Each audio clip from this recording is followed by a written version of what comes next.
Es imposible negar el entusiasmo procesal de la época contemporánea. Hemos visto cómo en término de 3 meses se aprobaron 2 grandes códigos procesales.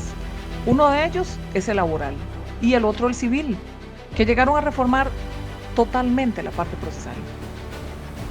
Sin mucho hurgar o afinar oído, se escucha el rumor de códigos procesales venideros determinados como justos necesarios. Pensemos, por ejemplo, lo que representa el civil, el agrario o familia, siendo este último el que entrará a regir justamente este octubre 2022.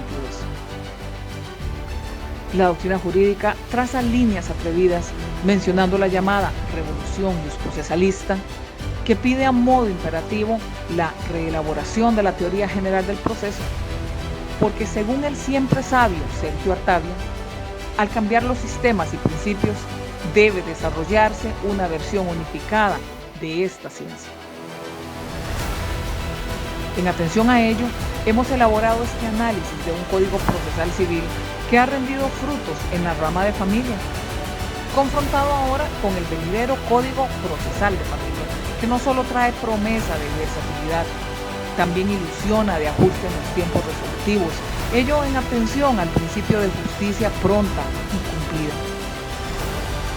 Es por eso que nuestro estudio sobre el proceso ordinario de familia según el Código Procesal Civil derogado tiene como fin evidenciar si las formalidades que proponen cambios prometen paralelismo absoluto y no relativo, esperando así lograr, al término de este análisis, tener claro si esa introducción del Código Procesal de Familia contiene esos importantes cambios que justifiquen su incursión, su eficacia, su promesa humanista, reductora de tiempos, unificadora de pretensiones, oralidad más que tinta.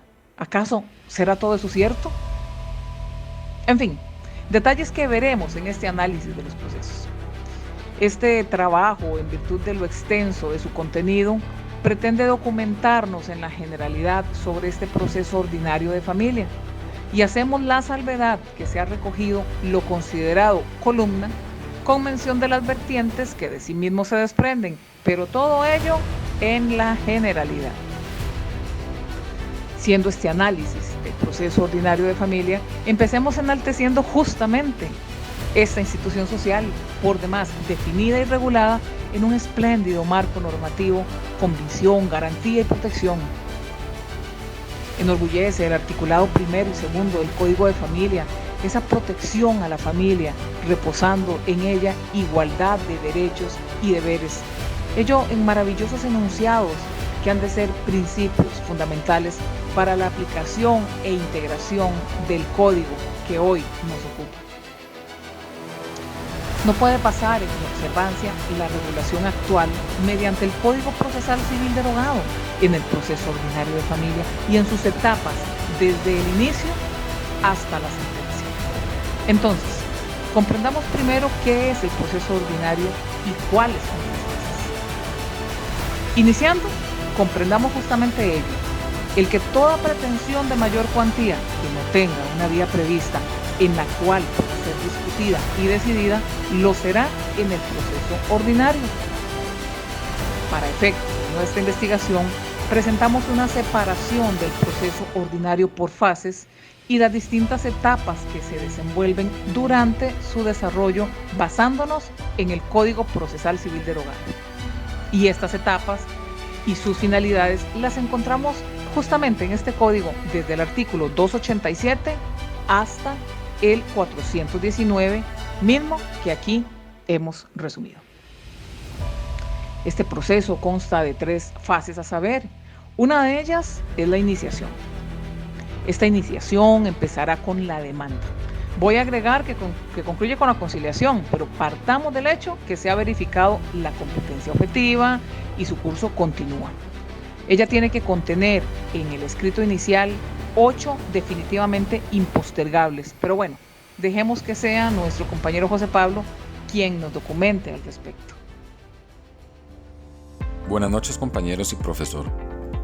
Este proceso de iniciación contiene 8 requisitos, los cuales son: 1. Los nombres, apellidos, las calidades de las partes y número de cédula de identidad. 2. los hechos en que se funde, expuestos uno por uno, numerados y bien especificados. 3. Los textos legales que se invoquen en su apoyo. 4. La pretensión que se formule. 5. Cuando se demandan accesoriamente daños y perjuicios, se deberá concretar el motivo que los origina, en qué consisten y la estimación específica de cada uno de ellos. 6. El ofrecimiento de las pruebas, con indicación en su caso del nombre y de las demás calidades generales de las y los testigos. 7. La estimación. Y 8. El señalamiento de medio para recibir notificaciones. En caso de omitirse presentar alguno de los 8 requisitos anteriormente mencionados, se previene y concede plazo de 5 días para que sean subsanados, ello bajo el apercibimiento de declarar inadmisible la demanda en caso de incumplimiento.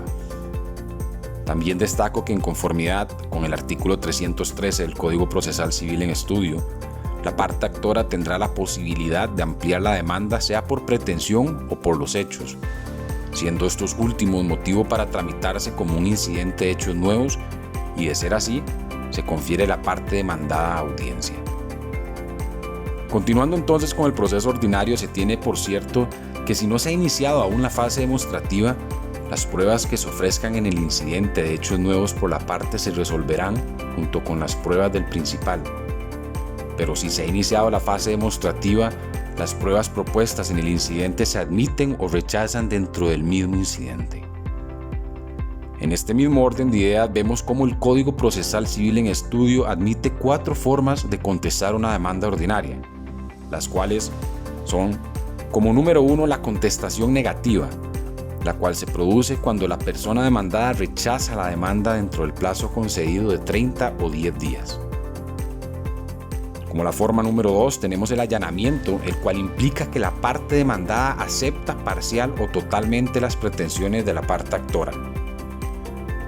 De forma 3, la contestación negativa con contrademanda, la cual implica que la parte demandada puede contrademandar o reconvenir únicamente en el escrito de contestación.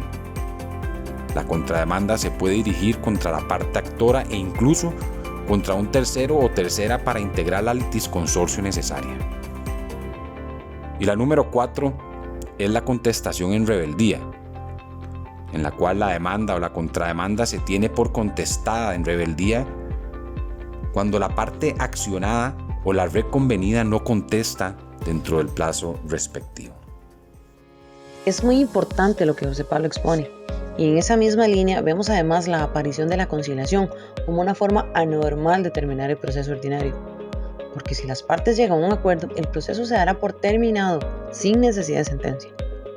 Tenemos claro que el medio alternativo de resolución de conflictos permite que las partes libremente decidan tomar o no el acuerdo mismo, que si se da, produce cosa juzgada material. Antes de pasar a la fase demostrativa, con la formación de legajos de prueba en ordinarios, se debe tener un alto grado de certeza de que la fase de iniciación se tramitó conforme a lo dispuesto en el código. Para ese efecto, se deben de revisar de nuevo los requisitos de la demanda y se los voy a enumerar. 1. El traslado correcto. 2. Las notificaciones a derecho. 3. Que se haya integrado la litisconsorcio necesaria, claro, en caso de que proceda.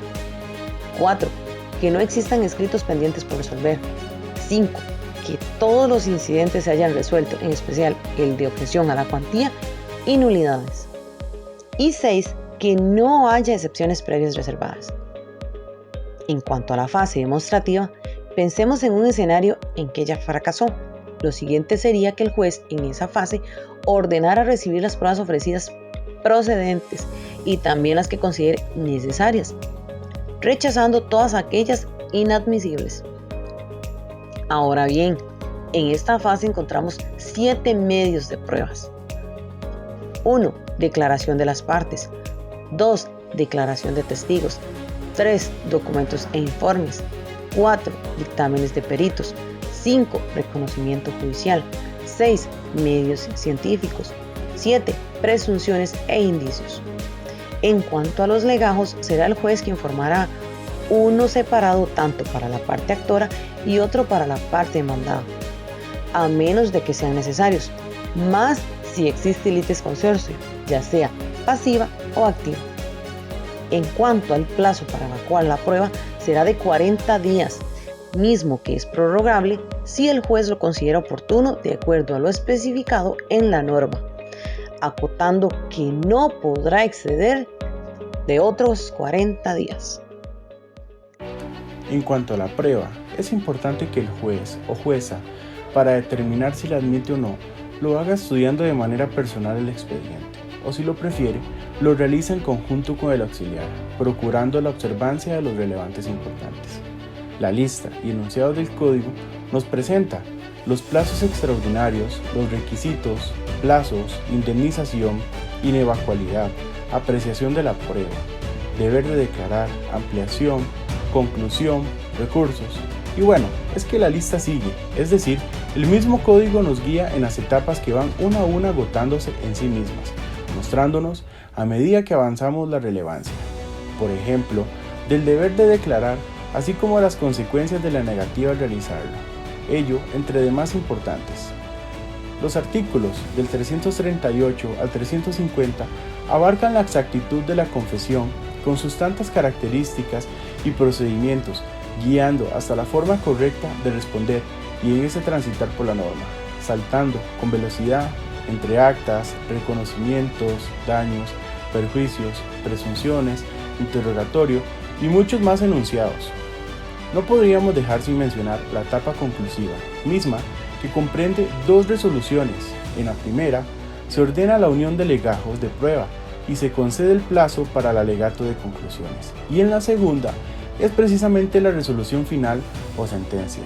Una vez cerrada la fase demostrativa, él o el auxiliar debe elaborar un proyecto de resolución para ordenar la unión de legajos de prueba al expediente principal y debe conceder a las partes el plazo común de 10 días para el alegato de conclusiones. La sentencia es la forma normal de terminar el proceso. En ella se resuelve el conflicto jurídico sometido a consideración del juzgado. De ahí que su redacción sea exclusiva de la persona juzgadora. En ese fallo debe cumplirse la estructura exigida en el artículo 155 del Código Procesal Civil. Esta estructura consta de 4 partes. La primera, el encabezado, que comprende número de sentencia, el nombre y lugar del juzgado que la dicta, hora y fecha en letras, nombres de las partes litigantes, de sus abogados, abogadas o personas apoderadas, el tipo de proceso y lo debatido.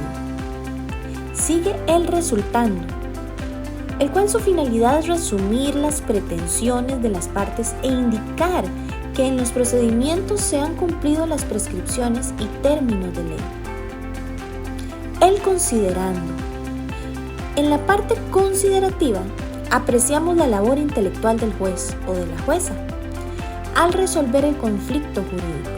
Por lo general, se inicia con una lista de hechos probados y no probados, y de seguido explica las razones legales, doctrinarias y jurisprudenciales que fundamenten la decisión. El por tanto. Esta es la parte dispositiva donde se resuelven las pretensiones de las partes, demanda y contrademanda. En el por tanto se declaran con lugar o sin lugar la demanda y la contrademanda. Y en resumen, en esta última parte se debe rescatar los siguientes puntos. Número 1.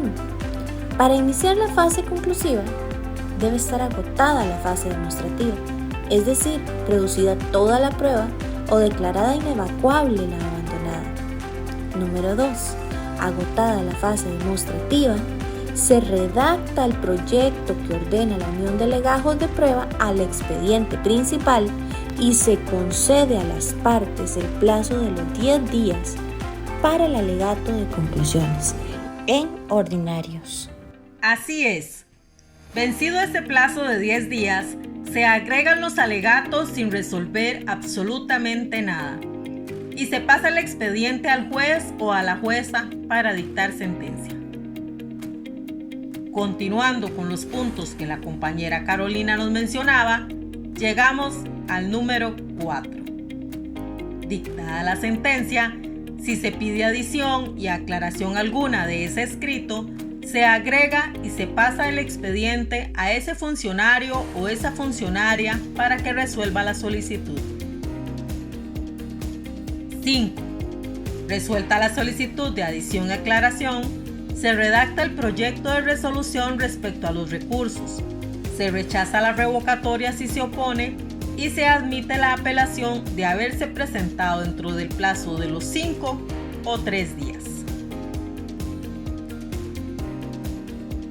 En la generalidad, hemos analizado las etapas del proceso ordinario de familia según el Código Procesal Civil derogado, pero vigente para familia, mismo que desde su articulado 287 hasta el 419 nos ha venido mostrando los pasos uno a uno de cada etapa, que si bien no regirá más a partir del ya cercano octubre, constituye enriquecedor conocerle para cuantificar la evolución de la que seremos testigos, de esta transición que está a puertas de ingresar en ejecute y que no es poca cosa. Vemos un actuar pausado en el sistema ordinario, trámites extensos con requisitos lejos de lo simplista, en un sistema totalmente escrito donde cada una de las etapas se hace de forma independiente y nos animamos a decir que con una importante carga de complicación. Es así como hemos comprendido las grandes diferencias entre el Código Procesal Civil derogado y activo para el proceso ordinario de familia, justamente con el Código Procesal de Familia, que tenemos en realidad a puertas de plenamente conocerle en el esplendor de su ejecute. Queda claro que en la actualidad se requiere de mayor tiempo para realizar procesos como lo es el recabar la prueba o dar emplazamiento, entre muchos otros. En este Código Procesal de Familia ya no habrá proceso abreviado sumario ni proceso ordinario. Habrá un único proceso llamado el proceso resolutivo, que va a englobar a todos y ello constituye, sí o sí, una diferencia importantísima que rescatamos positivamente. También así el acorte de tiempo debido a la oralidad que ha llegado a modernizar un sistema escrito. Encontramos eficacia, urgencia, pero comprendiendo que se requerirá de la expertise de quienes impartirán la justicia. Este ha sido nuestro análisis del proceso ordinario de familia, validando nuestra hipótesis, la que señala la necesidad de la vigencia del Código Procesal de Familia y de su indudable brillo e incuestionable aporte a nuestro sistema normativo.